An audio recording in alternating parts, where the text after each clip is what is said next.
swinging in, and it's a fair ball, and Wayzata wins it. Tampa Park back to state for the third straight year.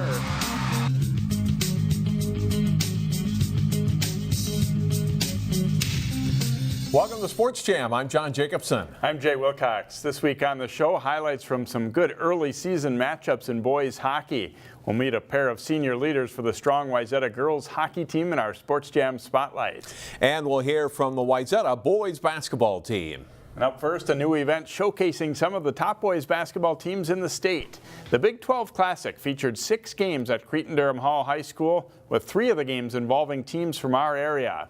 That included Park Center facing Prior Lake. First half, and Pirates big man Dane Danger brings the ball up court and then pulls up and hits the second of his back-to-back three-pointers to give PC an 11-4 lead. The Pirates' Datavius Frierson in transition goes right into the Prior Lake defense and scores. The lead grows to 12 at 16-4. Josh Lewis drives down the lane and hits a floater and draws a foul, and Park Center is up 16 points in the first half. They lead by 17 at halftime. Second half, though, and the Lakers rally. Dawson Garcia has a huge game. He hits from the corner for 3 of his 32. Then Jaquise Jaycox passes into Robert Jones for the big dunk. Prior Lake briefly takes the lead, much to the dismay of Park Center coach James Ware. But the Pirates win this one. Tommy Chapman misses on the drive, but he gets it back to score 2 of his 13 points. Late in the game, Frierson finds Emmanuel Tamba alone behind the defense for an easy layup as the Pirates win 66-64. They'll play in the breakdown event at Lindbergh Center this coming Saturday. Also at the Big 12 Classic, Wayzata defeats Cretin-Derham Hall 69-63. Johnny Beeninga scores 18 for Wayzata, while Cody Williams adds 17. And Hopkins lost to top-ranked Eastridge 74-65. Kendall Brown at 26 to lead the Raptors. Zeke Nagy at 20 for the Royals. The weekend also featured a big event for girls basketball teams. The Breakdown Tip-Off Classic at Hopkins featured a number of top teams from our area and around Minnesota. One of the games featured a rematch of last year's state Class 4A title game, Hopkins versus Eastview. The Royals' Delayla Shakolis is tough around the basket. She gets the offensive rebound and goes strong to the hoop to score. Lauren Glass will bank in a long 2-pointer for the Lightning. She leads Eastview in scoring with 18 points in the night. Hopkins All-State guard Paige Beckers with a nice pull-up jumper from the elbow. And that's 2 of her 25 points. Royals lead by 3. And then it's Beckers hitting from about 24 feet out, bombing in a 3. It's part of a 22-5 Hopkins scoring run. They lead by 16 at halftime. Second half, and Shakolis grabs another offensive rebound and kicks the pass out. Amaya Battle with a 3-pointer puts Hopkins ahead 49-26. Then it's Beckers handing the pass off to Battle, and she drives and hits for 2 more of her 14 points. Top-ranked Hopkins goes on to a convincing win over number 3 Eastview, 75-48. It feels really good. It's definitely a statement win for us. They beat us 2 times last year, and the most important game, the state championship game, they beat us, so we wanted this one back. It's been on our mind the whole entire season since we lost last year in the locker room. They made a statement that they beat us, and we made a statement tonight by coming out here and just doing what we do and beating them. In other games involving local teams at the Breakdown, it's Holy Angels defeating defending Class 3A state champion Cooper 74-66. The Hawks are now 0-2. In a wild game, Park Center defeated Prior Lake 99-95. Delia McKenzie scored 32 points and Tanae Griffin 28 for the Pirates. But the headline goes to McKenna Hoffschild of Prior Lake, who sets a new Minnesota single-game scoring record with 63 points. Also at the Breakdown, Maple Grove lost to Chaska, while Benilde St. Margaret's beat Marshall. The Wayzata girls basketball team is ranked 2nd in Class 4A. The Trojans played in a 2-day event at Elk River. After crushing St. Francis, the Trojans met the host Elks. Mara Braun takes the cross-court pass and drives baseline for 2 of her 9 points for the Trojans early. Mimi Schrader throws over the defense to Jenna Johnson inside for 2. Wayzata taking advantage of their size inside. Elk River has a strong first half. Lydia Hawk hits a runner in the lane as the teams trade leads in that opening half. Michaela Cannonwisher picks Schrader's pocket and takes it all the way for the layup as the upset-minded Elks take a 25-20 lead into the halftime break. Wayzata doesn't panic though. Braun drives baseline and kicks it out to Annika Stewart for the jumper as the Trojans quickly close the gap. Off the inbound pass, Kelly Tyson scores as the Trojans surge into the lead 30-29. Tyson works the high-low to Johnson for 2 of her 18 points, and the lead grows for the Trojans.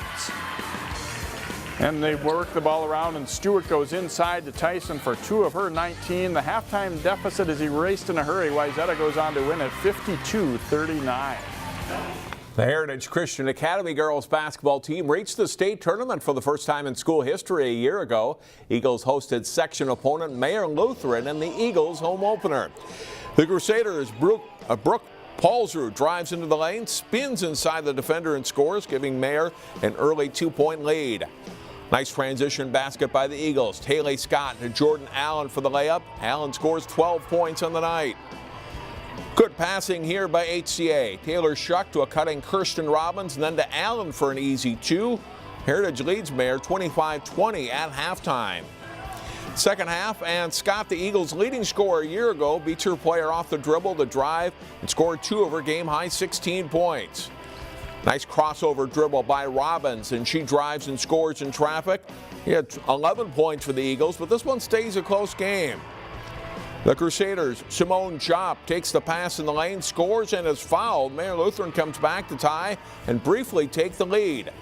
But Heritage wins it in the end. The Eagles break the press and Allen scores. Heritage wins 47-44, and they are now 3-0.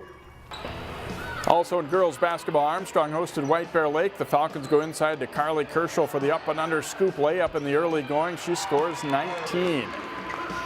Kerschel passes to Masengo Mutunda for a corner 3 to put the Falcons up 7-4. Mutunda scores 15 on the night.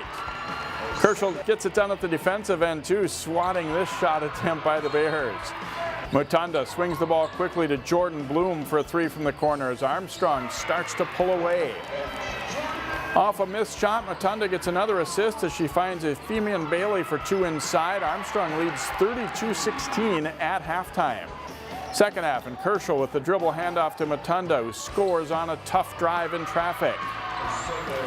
Then it's Mutunda dishing to Savannah McGowan for a baseline jumper. Armstrong wins it 61-43 to start the season 2-0. Maple Grove's girls basketball team beat St. Michael Albertville in the Section 8 4A final last winter. Those two teams were matched up in both teams' season opener at Maple Grove. Late first half, Jordan Lampker, nice pass to Kylie Bernick for the Grove basket. St. Michael's Kay Christian drives right at the Maple Grove defense and scores. Knights lead 29-27 at halftime. Abby Schulte drives with the left hand and scores for a 1-point Crimson lead early in the second half. Mackenzie Kramer crossover dribble. She'll drain the jump shot.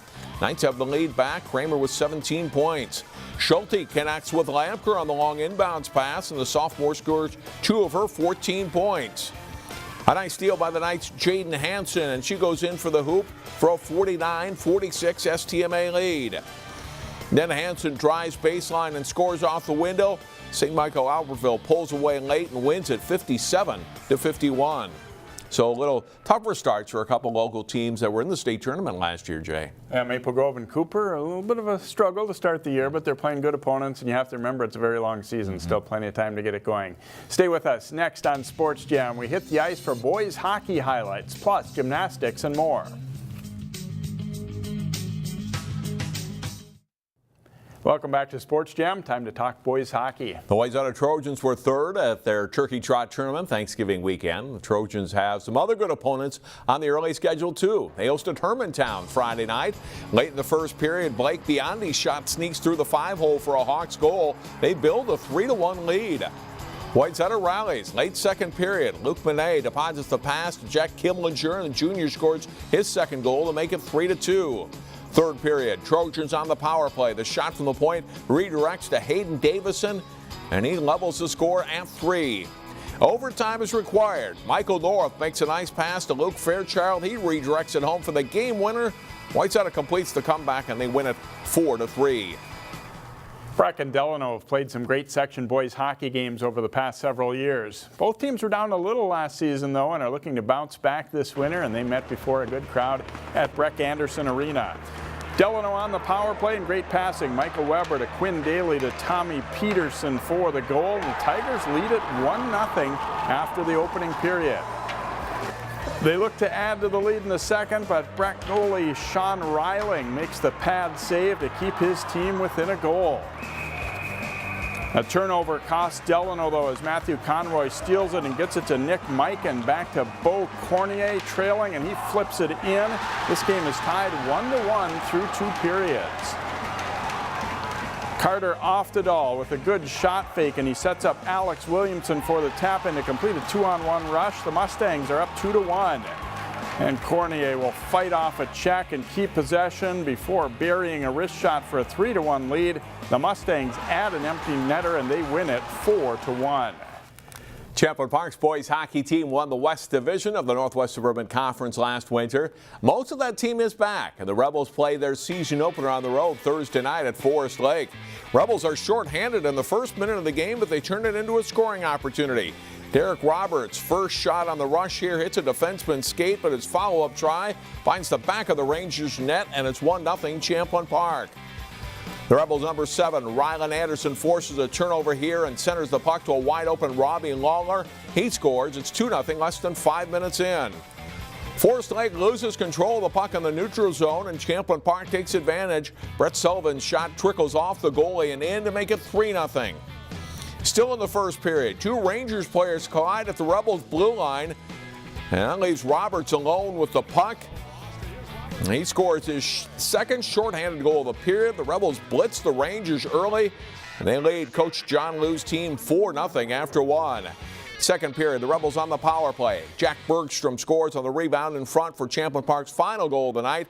Rebels win 5-1. They lost to Maple Grove on Saturday. The Benilde boys hockey team had a busy first week. They got their season started in their opener against Hopkins. The Royals, meanwhile, were 0-2 coming in. Benilde strikes first as Blake Messenberg slides it to James Callahan for a goal in front, a power play goal that makes it 1-0 BSM. Hopkins answers with a shorthanded goal as Miles Halligan, trailing the play, knocks it in with 0.5 of a second left in the first period. It's 1-1 after 1. New Royals coach David Bakken sees his team take the lead in the second period. Henry Sweeney threads it through traffic for a 5-on-3 power play goal. It's 3-1 Royals. Benilde, though, answers with 3 unanswered goals, capped by this shorthanded goal by Jonah Mortensen. The Red Knights are up 4-3 through 2. Hopkins is not done yet. Sweeney snaps home another power play goal with a little over 6 minutes to go to even it up 4-4. Just over a minute later, though, Charlie Bischel gets the game winner for Benilde as he outweighs Zach Hayes to tuck it away. Benilde skates to a 5-4 win. They lost to Edina and beat Grand Rapids later in the week. The Maple Grove gymnastics team finished second in Section 5AA last winter. Several of the girls on that team are back this season, and the Crimson had their season opener against Blaine last week. Kiera Poling on the vault for MG scores a 9.15 on her second attempt. Nadia Abbott has a very good night. She scores a 9.3 from both judges on her second vault to lead the Crimson.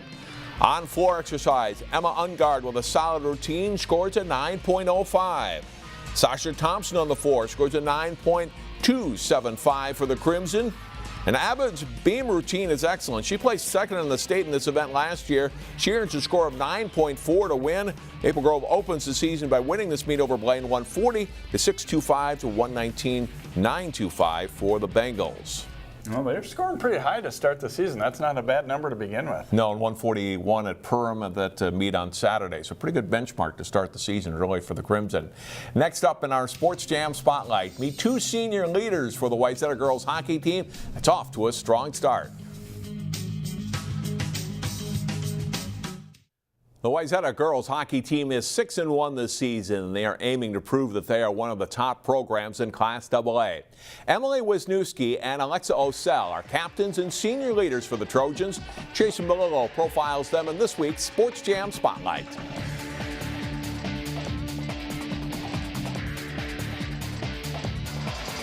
Wayzata girls hockey coach Jess Scott describes Alexa Ocel and Emily Wisnewsi as the heart and soul of the team.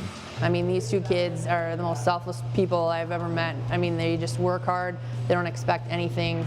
They don't care who gets the credit.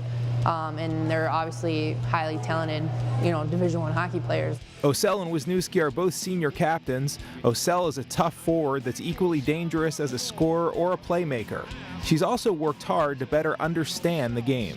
I think most of all it's my mental game. I've obviously gotten bigger, stronger over the years, but I think it has a lot to do with my confidence and vision that I have on the ice, trusting my skills and trusting my teammates too, and getting in a more comfortable spot with knowing that I have good girls beside me and then good skills in my own hands. Wisnewsi describes herself as a defensive defenseman, though she does have the speed and skill to rush the puck. Sometimes I rush up the puck and stuff, but I mostly like to make those quick plays, to break out of the zone and stuff. I wouldn't call myself a scorer or even really a point getter in general, but I really like to make things happen and be a dominant player on the ice. Last season, the Trojans were in need of a defensive forward, and Wisnewsi was called upon to fill that role. It was a new experience. It was okay. It wasn't my favorite thing ever. She hated it every step of the way, absolutely. It was not comfortable for her. It wasn't something that she wanted to do at all. But Wisnewsi put the team first and accepted that new role. She worked hard and never complained, and in retrospect, playing forward might have made Wisnewsi a better defenseman. I can see more lanes now. I can think a lot differently. I can think a lot more on my feet because before I was splitting the ice half and half, and now I can see it from both possibilities, both perspectives.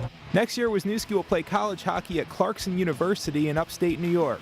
The Golden Knights have become a dominant program in women's hockey, winning 3 national titles since 2014. I'm mostly looking forward to the opportunity to just play with such talented girls. I think that's just going to make me such a better player and more well-rounded in general. They are really successful, but every season's a new season, so we'll see how we do when we get there, but I'm looking forward to it a lot. Osseo will also head east after high school. She'll play college hockey at Sacred Heart University in Connecticut. East Coast for hockey was always something I was looking forward to, and looking at different schools for hockey and not for hockey, just for school, I decided that a school like Sacred Heart, kind of small, was a good fit for me, and talking to some girls that are going out there too, it just seemed, kind of like it can be a second home for me next year. Wayzata has great senior leaders and an impressive group of underclassmen that are thriving at the varsity level.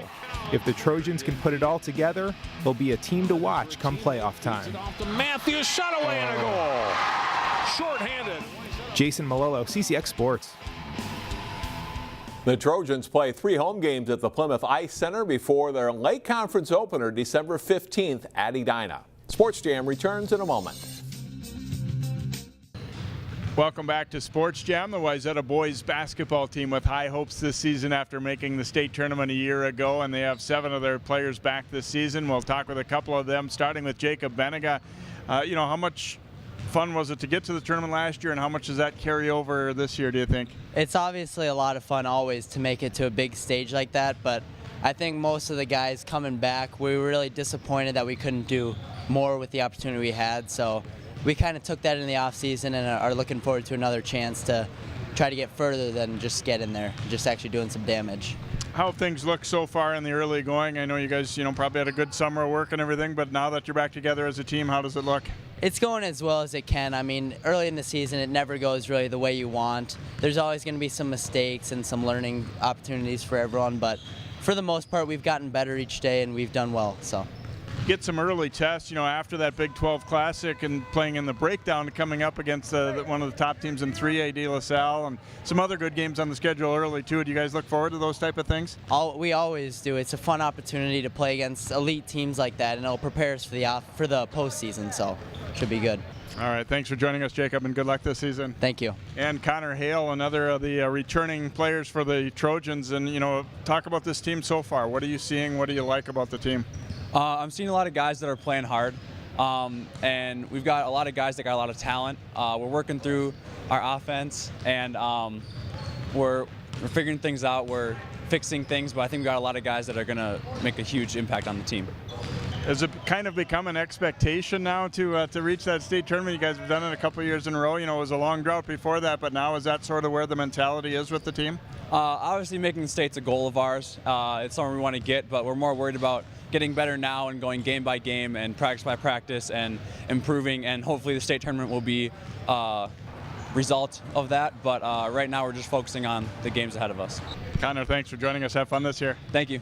And Bryan Schnettler, the Trojans head coach, you got a pretty solid group coming back. How are you feeling about what you see so far? Yeah, we've worked hard this summer. We returned 7 guys, but we got a lot of new guys. I think they're going to be itching to play and trying to crack the rotation as well. So we have a lot of depth. Our JV varsity roster, we kept 20 guys, and all 20 of them can play, and they're here for a reason, and it's going to be fun to see guys battle it out to get minutes and to keep us improving throughout the year. For a long time in this program, it was getting close, but not quite breaking through and getting to state. Now you've done it a couple of times. Does that sort of set the bar higher, and is that what you want to see with these guys? Well, we don't talk about making the state tournament. The guys do, but as coaches, we don't. We talk about just getting better daily, and you heard the guys talk about it a little bit, but we want them to use basketball to do things like learn lifelong lessons and create memories and create friendships that'll last forever. And we think if we do that, a result of winning games and maybe potentially in March getting to the state tournament happens. So. You guys are a part of a couple of showcase things early on with this Big 12 Classic, the new thing, and then the breakdown as well. Do you like those kind of things? Are you a fan of them as a coach? I like playing the good teams. To be honest, I'd rather play all of our games at one site and have the lower levels all together, and so we could play each other and watch each other play. And we don't get enough home games the way it is. I wish some people would want to come here and play us, but it's really fun playing in the big games and getting a chance to play really good teams. Bryan, thanks so much for joining us, and have a great season. Thank you. Appreciate it. That's Bryan Schnettler, the head coach of the Wayzata Trojans, and one of the state tournament teams in Class 4A from the Northwest Suburbs a season ago, and they have a good returning core. And again, they'll be playing against De La Salle in the Breakdown Tip-Off Classic this coming Saturday at Hopkins. And you'll be able to see the Trojans on TV next week when they take on Champlain Park on Thursday the 13th. We'll be back to wrap up Sports Jam in just a moment, but first, our plays of the week.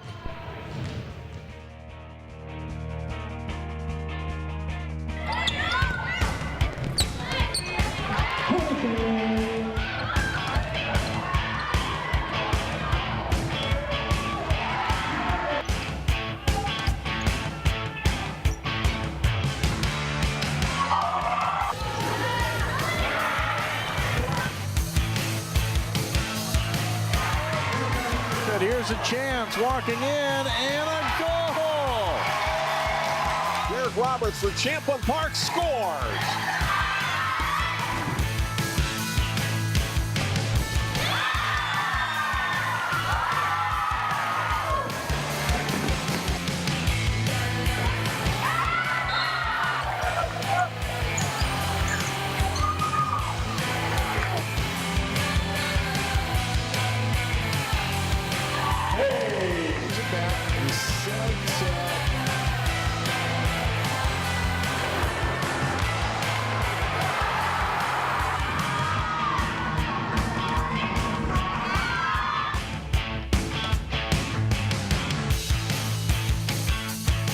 What makes your community feel like home? Is it knowing what's happening in your neighborhood? Or when people know your name? Connections make us a community. For more than 30 years, Northwest Community Television has connected citizens, neighbors, even sports fans through video. You can learn about the latest news through our truly local newscast. We cover and air around 150 high school sporting events every year. For our cities, we air parades and city meetings that you can watch whenever you want. Then, any citizen of our cities can create and share their own original content. We'll even teach you how to use the equipment too. We have always provided you with a connected community experience. And as life gets busier than ever, we will continue to engage, inform, and inspire through CCX Media, so you can stay connected to the place you call home. And that will do it for this week's Sports Jam. The winter season is in full swing now. We'll have plenty of great highlights for you next time. We'll see you then here on Sports Jam.